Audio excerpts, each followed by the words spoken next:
I'm back. So it's been about 2 years since I last posted a video on this channel, and I've basically decided to come off my little hiatus because I've received quite a few nice messages recently.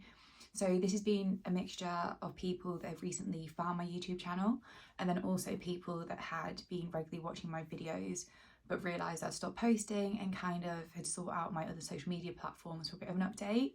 And the nature of these messages, which I'm so grateful for, because it's like provided me the opportunity to have some really useful reflection, has kind of been saying either like, I've just found your YouTube channel, or I've been following you for a really long time, but I noticed you hadn't really posted for ages and I really wanted to know how you were doing. So they'd followed the links to my other social media platforms or just like found me on Facebook, but the messages have mostly been on Instagram, basically just saying like, I've had a bit of a stalk, I've seen you're doing really well, like it's so nice to see somebody come out the other side of a struggle with anorexia and bulimia. And for me, don't get me wrong, like the fact I struggle with an eating disorder regularly is something I think about, but I sometimes try to distance myself from the fact I've had that struggle, so I don't always give myself as much credit as I should for how well I've done, how far I've come and stuff like that. So receiving those messages and other people seeing the battle I've overcome, the journey that I've taken, has been really nice. So yeah, thank you. I guess for me, getting from like A to B, getting to the point where I felt better, doing better, has been partly due to all the support I've had on social media, and also people on social media helping me realise that I can be open about things, I can reach out for support, things can and will be better. So for me, I just kind of wanted to show that yes, here I am, living proof that things did improve, can improve, and always have the opportunity to improve. Wow, that was so cliche. I kind of like thought for a while where I wanted to start with this video, or even what I wanted to include, and something that I did want to include was kind of just showing to you that my journey to get to this point hasn't been linear. And even in these like past 2 years that I haven't posted, it wasn't just because like magically after the last video I got better and I've stayed better. Like things have been an absolute roller coaster. Mostly a better roller coaster than the bleak situation I was in, but it still has been quite hard. So as you'll know if you've been watching my videos, I relapsed again into my anorexia in around January 2021. This was for like a variety of reasons, including the good old huge virus that took over the world and caused our lives to drastically change. There was also the fact that I had started like quite intensive therapy. It was my first time doing this, and my therapist was brilliant, but I think what we both didn't realise was how much dealing with kind of like past trauma and me having to really like acknowledge my emotions meant that I just kind of like threw myself back into my old way of coping with emotions, which basically was anorexia. When things get tough, I seem to relapse, which isn't great.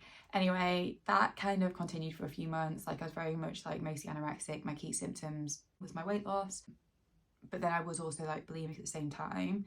And then when I was finally like, okay, I've got a problem, like I'm really struggling with anorexia, that's when the bulimia really hit in, and I got into such horrendous binge purge cycles for like, it was like 6-8 months.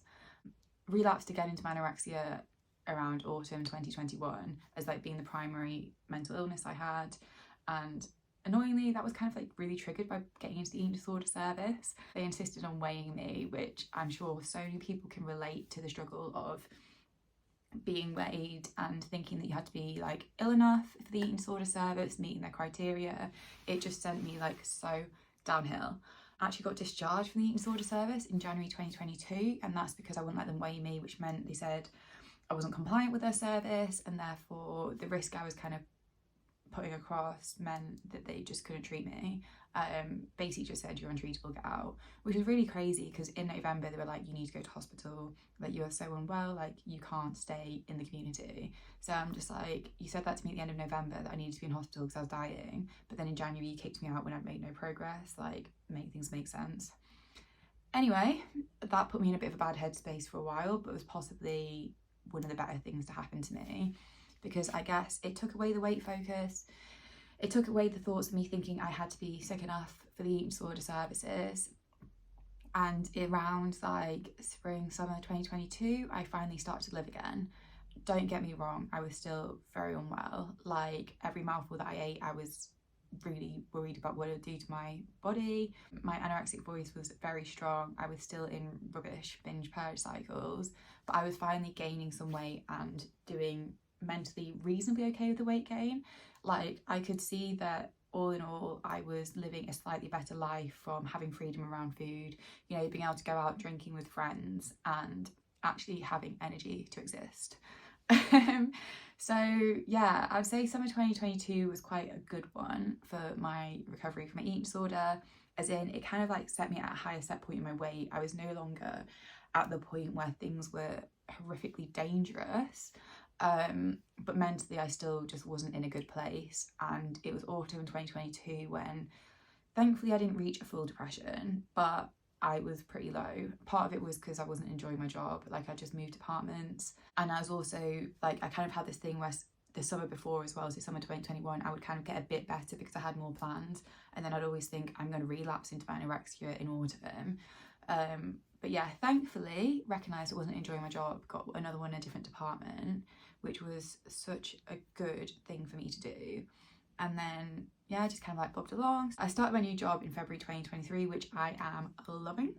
And then I actually went traveling with my friend to Vietnam for just under a month in, I think it was March or April, and that was amazing. And I think going to Vietnam was the turning point for my recovery, because firstly, there was no room to like binge purge. That was really good for getting me out of the bulimic cycle. And I often found that if I just felt at all too full when I was in England, it really triggered the feelings of like wanting to purge. I was focused on such other things, and I noticed that like from just being able to be free in situations, I was so much more chatty, confident, able to make friends. Like, I truly, and this is another cliche, like found myself on that trip. I guess it's because I compared myself a lot to when I'd gone travelling in 2020, and I was like massively like recovering from a different relapse into anorexia at that point, and also depression, and I just was not a confident person. So for me, seeing my like 3-year transformation, even though I was still like on the back end of coming out of an eating disorder this time, was just amazing. And it meant that when I came back to England, I very much was in better eating cycles. I had probably gained a bit of weight but didn't really care or realise. And just like a few other factors like that, like I could see I was more of a confident person because I would go into a situation having a conversation about, I don't even know what, just like normal everyday things, not thinking like, what's my next meal going to be? Will I have an opportunity to purge? Like, you know, all these other thoughts that are just shaped around my eating disorder. So yeah, Vietnam in 2023 was really good for me. And I would say that's when my recovery definitely got to a point where I was like, I'm reaching full recovery, not in this stupid limbo of quasi recovery where like I would occasionally be bulimic. I would still be thinking I wish I could lose weight and stuff like that. Like, it transformed me. It was then at the start of summer 2023 that I did a few exercise things with people again. So I did a Tough Mudder, which was just like 5 kilometers, and I did a few boot camps before that just to like see if I still had any fitness left. And I've always like avoided exercise because I've previously in anorexia relapses got completely addicted to it, so I was kind of terrified of going near exercise, to be honest. But it was really nice because I saw my mental transition again, realised from one time that I tried to exercise without having had enough food, I really struggled, and I could tell that was because I wasn't fueled enough. So I started to also then in that moment see food as fuel rather than food as the enemy. So yeah, that kind of continued until like autumn, and in autumn of 2023, so quite recently, I had been thinking about getting a gym membership or like getting back into a hobby of some sort, just because there are like some stuff I possibly could change about my body that I'd want to like just, but I've noticed now it's not like weight orientated, so like it's gaining muscle, being stronger. And big reasons for this is because I've got a trip to New Zealand lined up where we've got a very long hike. It's like 20 kilometers. I don't know what the conversion is, but it's like minimum 6 hours. Some people say it takes 11 because it's really hard. And in my head, I'm just like, you need to be strong. So anyway, I planned to get a gym membership. I've already taken up horse riding instead, but I'm only going to do the horse riding because I'm going to gain so much strength from that anyway. And I always think exercise should be stuff that you enjoy. So yeah, and I've got to a point now where I actually look in the mirror. Don't get me wrong, I don't spend long periods of time looking in the mirror because I probably would pull myself to pieces. But I actually think like you look nice, or I see parts of my body where I'm like, okay, I actually quite like this. Like, I've noticed recently, since I've really transformed my attitude towards food, I actually have abs sometimes, not like abs, but my stomach doesn't feel like bloated, and then I can get like a bit of definition here, which is wonderful. And yeah, and I guess just on that last one, in terms of like finally realizing that I've reached more of like a full recovery, which I know some people think isn't possible, is that I know if I think at all about restricting, I immediately overeat. And thankfully I don't overeat and purge anymore, but I then do feel like horrifically full, and then I start to feel a bit down at myself. So in my head now, I'm always like, there will be the next meal. And knowing that just means that I tend to portion size so much better. I eat intuitively. When I feel hungry, I eat. And it's meant that, oh God, the eating disorder service will love this, I tend to eat quite regularly, more like little and often, rather than, you know, just like 2 big meals a day, which is what my old routine used to be. So when I was like eating properly. So yeah, that's kind of shows you that it hasn't like been straightforward or easy. But then I guess the next thing I wanted to touch on in this video, despite in the past like 3-ish years now since I last relapsed, really struggling on and off with like my eating disorder, I wanted to show you that I've also lived a life separate from my eating disorder, and the fact that this is a life that I've made for myself. So since the last video, I think, yeah, definitely, I got engaged, which is crazy. I think I had actually moved into our house at the point, so yeah, I got a mortgage as well at the point I made the last video. But yeah, so I've kind of like got a mortgage, got engaged, moved into a job that I'm loving. I'm in a really happy situation like with my friendships, and in that I've really sat here and like started to appreciate my self-worth within friendships, what I need from them. It's not just like going out drinking, it's actually having proper like deep conversations again, which is really nice, and something that I think I'd avoided for a really long time out of fear of being a burden or coming across as being fake and stuff. And also I just didn't like speaking about my mental illnesses too much, but I've realised now it's okay to speak and to talk out. I've been to Vietnam, like I said, for like a month-long trip, and in February I'm going to New Zealand and Japan, which is like a 5-week-long trip. I've really like started thinking what are the things I want to do for my future and setting out these travel plans, which is just brilliant. And I'm really good with stuff to look forward to.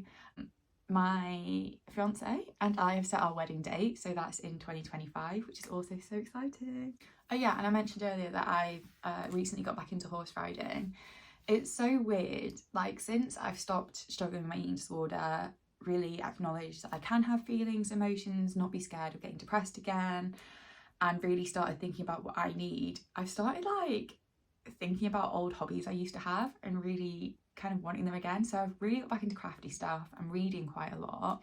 Like last year I read 54 books.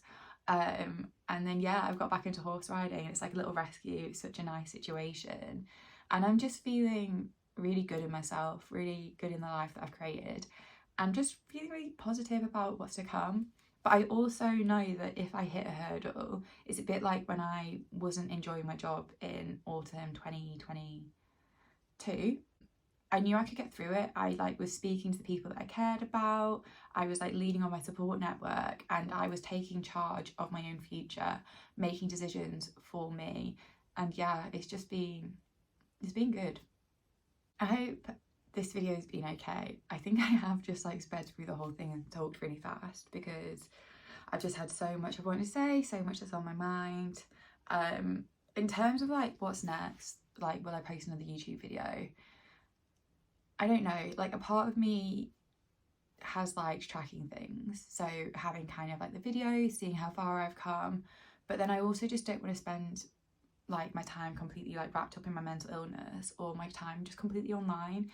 Like, don't get me wrong, I post so much on Instagram, like it's literally like my diary. I don't think I use it in the way that most people do. It's not me like showing off, it's not me like presenting a version of myself. Like my friends are like, Nicole, you overshare, but they mean it in a nice way.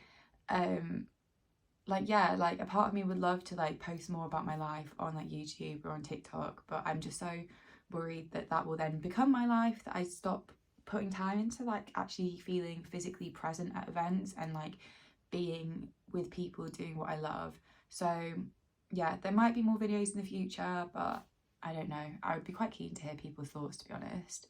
If you'd be happy having content more about, like, I don't know, like my mundane life, what I'm up to. Maybe the reflections every now and then about how far I've come, but it not being my life. That's the only thing I'd consider. But yeah, thank you again for everything.